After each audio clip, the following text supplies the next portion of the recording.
All right, so the first section that we're going to review for in the final is logs. You may remember that in log world, there are different rules. It's a completely different type of a world. One of the things that I'd like to do to make sure that you get this is to start with the basic of if I had 5 to the x is equal to 10, that's not something that you can just solve with a nice little, oh, I know the answer is 3 or 2. You can use logs, though, to solve it. Would you please try to rewrite this in log form? That would be a typical question. All right, and I'm not going to ask you to take your calculator out this second because that'll just waste too much time. You should have written log base 5 of 10. You have to always go to the other side and then come back. Equals x. And then if you type that into your calculator, you don't have a base 5 on your calculator. So instead you'd type log 10 over what? Log 5. And that is changed to base 10. And your calculator can handle that. Base 10 is one that it knows. What else does your calculator know? ln. ln, which is base what? E. Base e. I could change it to base e. ln 10 over ln 5 would also give me the answer to that. You remember those? Okay. How about this? Do you remember if you had log base 10 of x, y, that you could break that up somehow? It's called expanding. What would this expand to? You don't remember. Some of you do. Log x plus log y.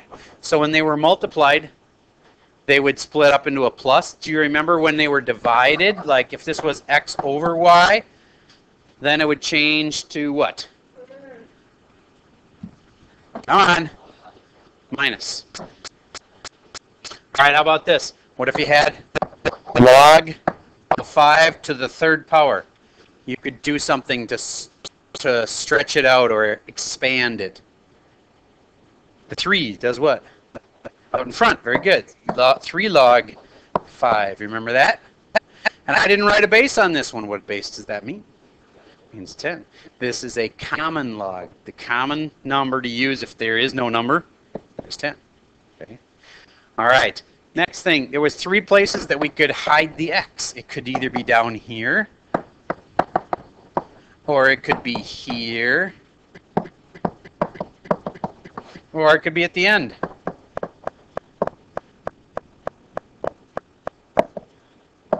And this kind's the easiest because it's already solved for x. And in that kind, you'd be just using your calculator, since calculators are odd in the test, right? And you'd be typing in log 6 over log 7. That's easy kind. How about on this kind? Does that mean 5 to the x? No, it doesn't. That means 5 to the 20th is equal to x. And that I could do with my calculator, right? 5 to the 20th. On this kind, that means x to the 20th is equal to 5. Then how do I fix that kind? Not square root, but the 1/20th power. The 20th root. It's kind of like a square root. Okay. Anyway. Oh, good question. Am I doing an even root? Yes, I would. And the answer for this one would be plus or minus. But then you'd go back and look at the original problem and say you're not allowed to have negative numbers down there, right? So even though the answer is plus or minus whatever, it would have been better if you'd actually forgot that because you wouldn't be allowed to put a negative in right there. All right, that's called an extraneous answer. Yes? These are all different problems. On this problem. Nope. You go across. 5 to the 20th equals x. All right? Okay. All right, so then how about this? What if it was log base a of b equals c? There are some rules. There's no rules at all for c. But a and b have rules. You can't be what? Can't be negative. What else can't you be? 0. And there's one other rule. B can be 1. A can't be 1. This cannot be a 1. Why can that be 1? In fact, it is a property. There were several properties that you should know. Log base 5 of 1 equals automatic answer, bam. No, not 1. 0. If there's a 1 here, the answer is 0. And then let's talk it through, because you're not going to memorize everything. You're not going to just like know everything. But what could I say this is equal to? I could say it's x, and I could figure out what x is. 5 to the x has to equal 1. How is that ever possible? Only if the answer is 0. See, if 5 to the 0 is equal. So this answer must be 0. Here's another property. You remember this one? Log base 5 of 5 to the 2nd power. What's the answer? 2. It's whatever the exponent is. All right? It's all right. So how about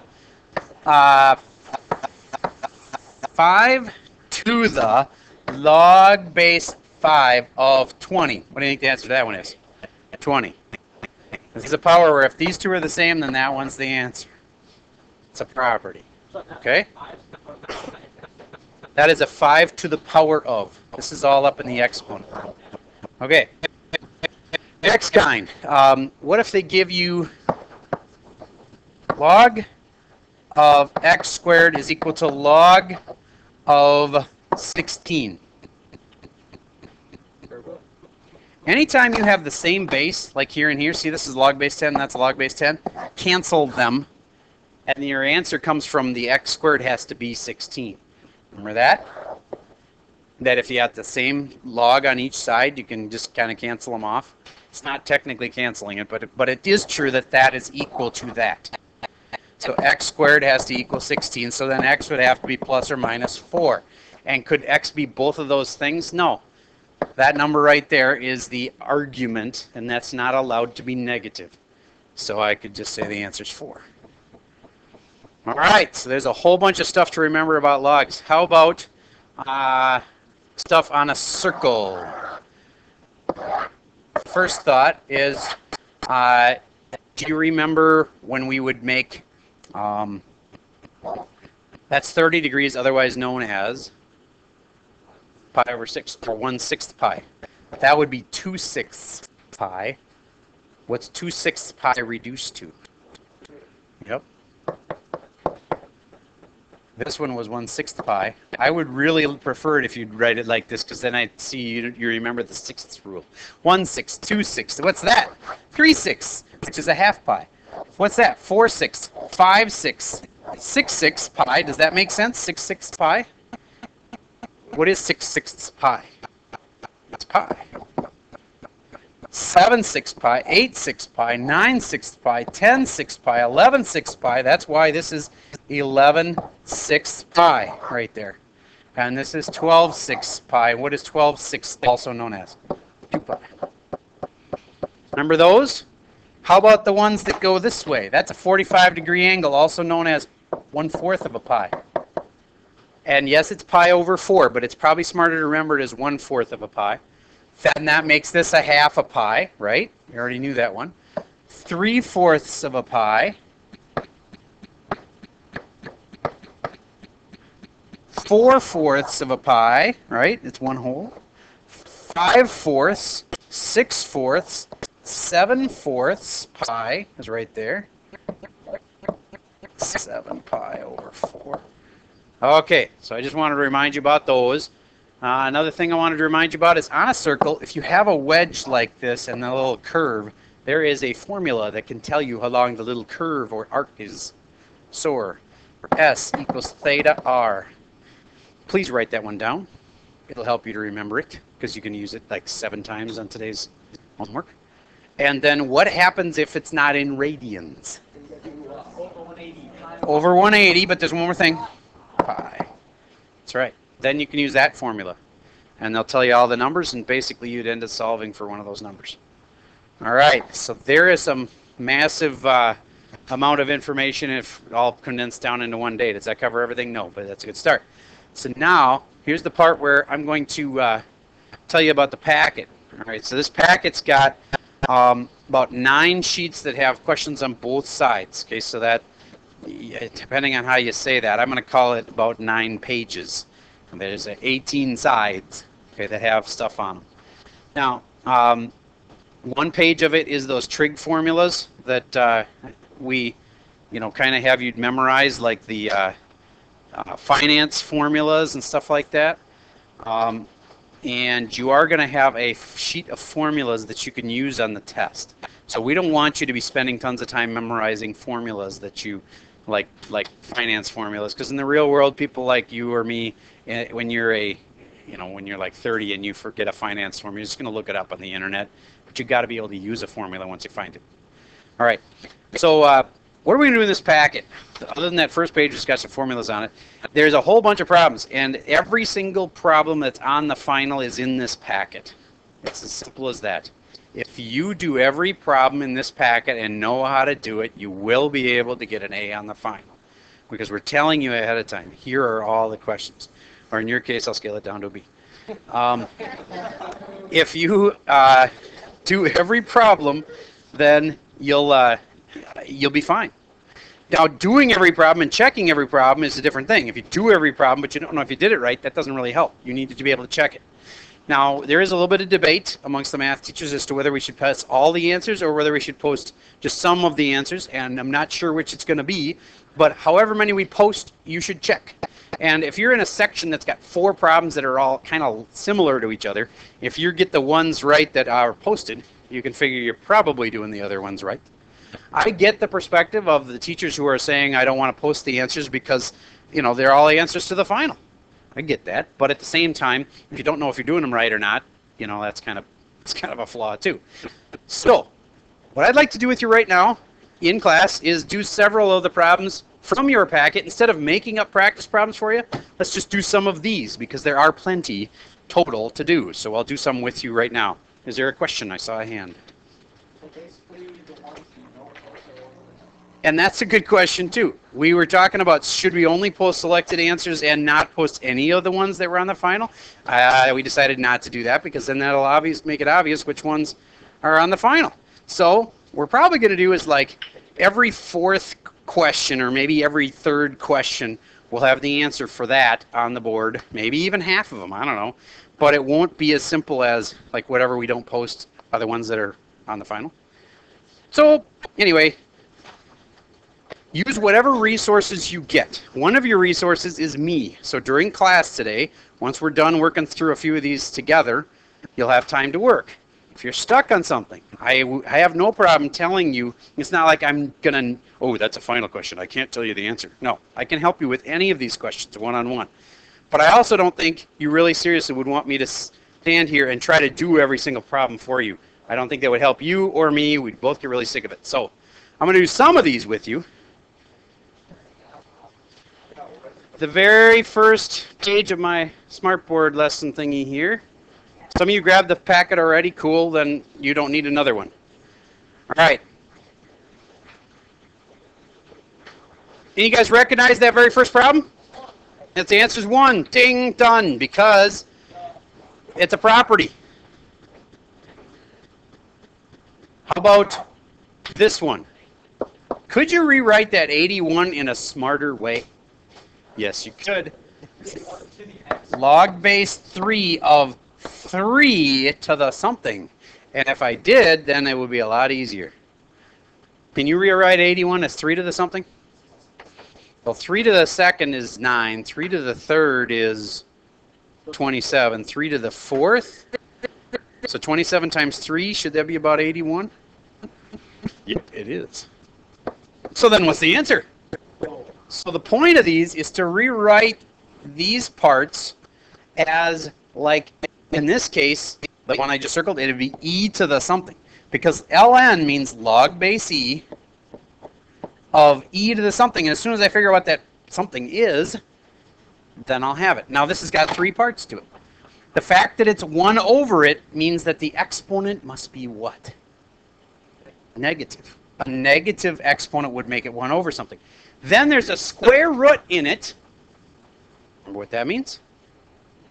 All right, I'm going to take 2 seconds and review these. Let's say I had 5 to the negative 3/4. What would that mean? The negative would mean that the answer gets flipped, 1 over whatever. This would mean that the problem was a fourth root, and this would mean that it is cubed. So write on your notes, write root. This is flipped, or inverse, or 1 over, whatever. And then this last part is the normal power that it is. So this would have had to have been a 5 that was put to the fourth root, had a 1 over in it, and the last thing is that this power has a 3, so then it was put to the third power. So to see if you really understood that, let's go back to this. Do you see how this negative means there's a 1 over? I'm putting a negative in it. Then it's a fraction. What kind of a root is it? It's a square root. So where should I put, what should I put where? A 2 on the bottom. And then it's not a 1 on the top. It's a 7 on the top. So now I know it's log base e of e to the negative 7/2, and now I know my answer. I can use that property that if the e's, these are the same, and the answer is right there. All right, that whole section you're going to do like that. Now, move on. Nope, can't have a question right now. Moving on. I got to keep this moving or it'll take forever. Move on to number 2. You can ask me individually if you want to later. Section 2.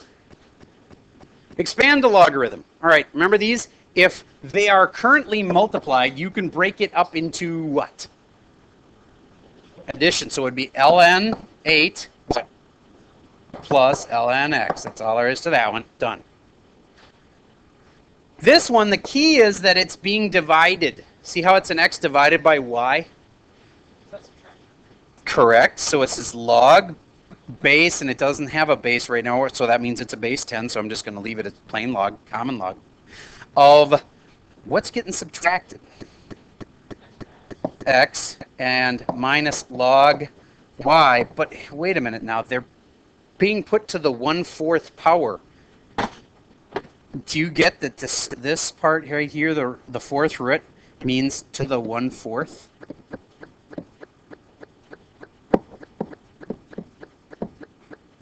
Now maybe it would have helped you if I'd have rewritten this as log of x over y to the 1/4 before I even started. Could have. All right, now, is this expanded all the way? No, it's not, because remember the one where this comes down to the front? So the final answer would be 1/4 log of x minus, and bring that other 1/4 down in front, 1/4 log y. It is a multiple choice final, yes. Okay, let's move on to section 3, simplify. Log 30. Can you use a calculator in the final? Yes, you can. So what are you going to do? You're going to type in log 30. Done. This ln stands for what again? Log base e of e to the 1 minus z. If you don't see that property by now, you'll get that one wrong. If you see the property, it's a very easy answer. All right, I think we can move on to section 4, condensing. It's like the opposite of expanding, right? It's shrinking it down. So on section 4, part A, if I was going to put this together, first thing I'd do is take this 2 and put it up into the power. And this would be ln x squared plus 3, ln y to the third. And then I got to somehow scrunch it down even farther. It's a plus, which means they'll combine to become ln x squared y to the third. You got it. All right. Number 5, solve algebraically. On this one, the mistake that you're probably going to make is the one I made anyway. I knew that I should rewrite this as a log, but I started rewriting it as a log right away, and that's wrong. What should I do first? Divide by 36. And then 36 over 36 cancels off, and I have 1/3 x over 5 equals, reduce that, 1/9. Then you might notice that this 1/3 and this 1/9 are a lot alike. If I could just rewrite that 1/9 as a 1/3 to the something squared, Then I've got something where the bases are the same, which makes what the same? The exponents, yes. That must equal that. And if x over 5 has to equal 2, you can solve it and you get a nice simple answer. All right, I think the only other thing I want to remind you on this is that if you have a problem that's written out as a log, you go like this. 4 to the negative 1 equals, and then you go back over here. It's the seashell, I would call it. I don't know if you remember that, but. And then if you know what 4 to the negative 1 is, 1/4, then you should be able to solve it pretty easy from there. Add 5 to both sides, and it'll be easy. Okay, moving on to the next section. More condensing stuff. So this is all split up. So if I could condense this down, it's a plus, means I could change it into a times. ln of x minus 3 times x plus 4 equals 3 ln 2. And how can I fix that? The 3 can go on to the 2 as an exponent. You know what I'm talking about? Does that ring a bell? That's like expanding, putting the 3 back up here as an exponent. And now 2 to the third is really 8. So all of a sudden, do you see that I have one of those problems where these are the same and therefore this must equal this? Does it look like a quadratic? X squared plus 4x minus 3x means plus x minus 12 has to equal 8. Do you know how to solve quadratics? I hope so. You learned it like in 7th grade and then you've practiced it ever since. You got to get this down to equaling 0. So then you subtract 8 from both sides. X squared plus x has to equal, or plus 20 equals 0. And you factor it if you can, or use a quadratic formula. Once you got it set to equal to, it is negative 20. I was just checking to see if you were paying attention, and you were. I'm very proud of you. Yeah. I just screwed up. Yeah, I've never screwed up before. Oh, come on. If it's not possible to factor it, does that mean there's no answers? No, you just have to use a quadratic formula then. Okay? From here, if you want more help, you have to ask me one-on-one. All right. This one. My first instinct was to rewrite it as a log because it's got a variable in the exponent. But remember how my first instinct was wrong on that other one too? What was I supposed to do first before I write it as a log? Yep, get rid of this. So divide by A, and I'll have S over A equals, you might want to write this with me or you'll screw the same thing up, 1.06 to the T. Then if you rewrite it as a log, you'll have it. Log base something. What's the base? The base is 1.06. And then you'd say of some number equals something else. And bottom line is you get the T alone. I don't want to answer it all the way. See, this is tricky because there's only one problem 6. There's not like 3 others like it that you can practice. So if I do the whole thing, you won't have any practice. You'll just be copying me. Again, if you want help one-on-one, ask. All right, this one's a little formula I reminded you about before. What is it? Yep, except this one's in degrees, so you better not just say this one. You better add what more to it. I'd write that formula down next to number 7. Once you know the right formula to use, it's snap. There's a lot more arc length. The next like 3 or 4 are all arc length questions. But then we get to number 11, and that is something that you guys did in science also. Dimensional analysis. That's correct. And these are the kind where you end up with all these things getting multiplied together, and then they equal something else. And you got to make all these little fractions so that they'll all cancel each other out, and you get the right units at the end. All right, so let's try to read this and make a little picture. 26-inch diameter wheels. Draw a wheel. Draw a line. 26. 10 miles per hour. Ooh, that's a fraction. 10 miles per 1 hour. Now, to get an answer of revolutions per minute, rev per min, then I need to get something about revolutions in here. Yes. Each revolution is a circumference. The circumference is pi times diameter. And the diameter is 26, so circumference is pi times 26. So it's like, I don't know, 81 or something like that inches.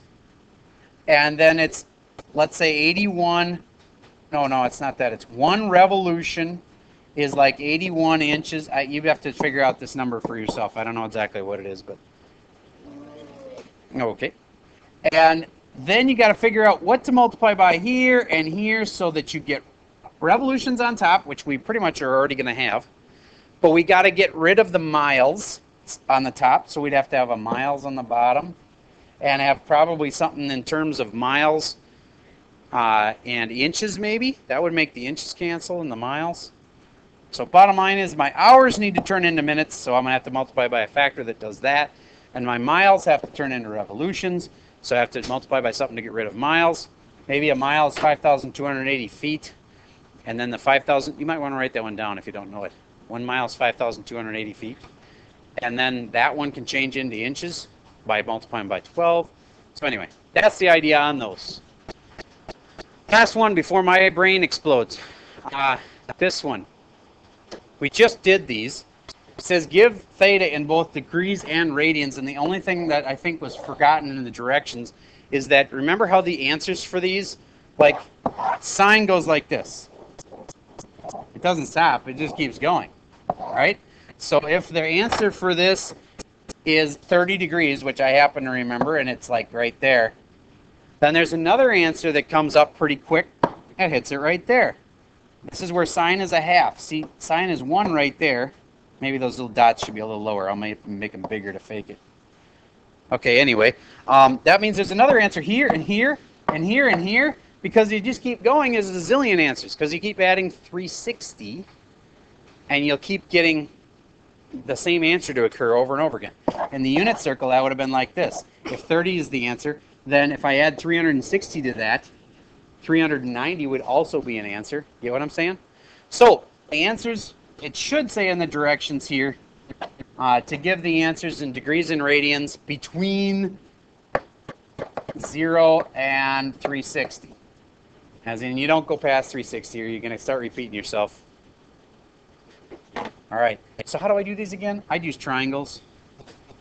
Sine 1/2 means sine is opposite over hypotenuse. And if I know that sine, all students take calc sine's positive here and here. If I take this as theta and opposite 1 hypotenuse 2, this one must be square root of 3. This is a 30, 60, 90. The one that's across from the 1 is the 30, so I know that's a 30. Yay. Once I know that's a 30, there's also an answer over there, and it's not 30. What is it? Yep. So there's your 2 answers for A. Done. Do the same thing except on B over there.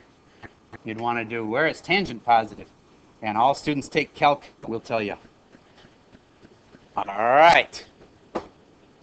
And that is it for today. I'm going to go through a whole bunch more tomorrow, starting on number 13. More stuff to remember, but you have a bunch of work time now.